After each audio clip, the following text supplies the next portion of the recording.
नमस्कार मित्रांनो, तुमचं सर्वांचं स्वागत आहे आपल्या पावसातला निसर्ग या यूट्यूब चॅनलवरती. आपण गेल्या 15 दिवसापासून पावसाची वाट बघत होतो आणि फायनली पावसाची सुरुवात आपल्याला दिसत आहे. तर महाराष्ट्रात मान्सूनला वेग येण्यास सुरुवात झाली आहे. आज आपण महाराष्ट्रात अनेक भागांमध्ये म्हणजे नाशिक जिल्हा, अहिल्यानगर आणि छत्रपती संभाजीनगर जिल्ह्यामध्ये आज पाऊस झालेला आहे. तर त्या ठिकाणी जे शेतकरी मित्र असेल तर तुम्हाला या व्हिडिओच्या माध्यमातून समजलं असेल की मागच्या व्हिडिओमध्ये मी सांगितलं होतं की 48 तासामध्ये पाऊस हा होणार आहे आणि तो पाऊस झालेला आहे. तर मित्रांनो, अशाच नवनवीन व्हिडिओसाठी तुम्ही आपल्या चॅनलला पहिलं सबस्क्राईब करून घ्या, जेणेकरून मी येणाऱ्या पावसाळ्यामध्ये मी तुम्हाला संपूर्ण माहिती या यूट्यूबच्या माध्यमातून मी तुम्हाला देऊ शकेल. तर चला आपण बघूया आज सर्वात आधी नाशिक जिल्ह्यात आज दुपारनंतर पाऊस झालेला आहे.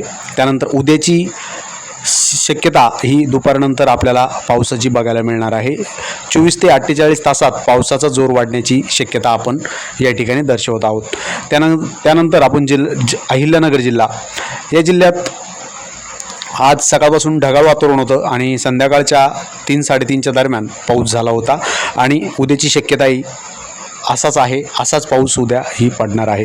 त्यामुळे नाशिक जिल्हा, अहिल्यानगर जिल्हा आणि छत्रपती संभाजीनगर जिल्ह्यातली सर्व शेतकरी बांधवांनी आता काळजी करायची नाही, कारण की आता पावसाची सुरुवात झालेली आहे. त्याचबरोबर संपूर्ण महाराष्ट्रामध्ये या पावसाची सुरुवात झालेली आहे.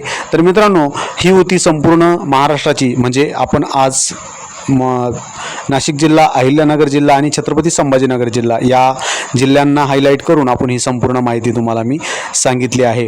तर आज नाशिक जिल्ह्यात पावसाची शक्यता जास्त असून छत्रपती संभाजीनगरमध्ये मेघगर्जनासह सरी पडू शकतात. तर अहिल्यानगरमध्ये ढगाळ वातावरण राहणार आहे. मोठ्या पावसाची शक्यता कमी आहे, पण पाऊस हा होणार आहे. अशाच रोजच्या हवामान अपडेटसाठी आपल्या चॅनलला सबस्क्राईब करा, व्हिडिओला लाईक करा आणि बेल आयकॉन दाबायला विसरू नका. चला पुढच्या व्हिडिओसाठी बाय बाय.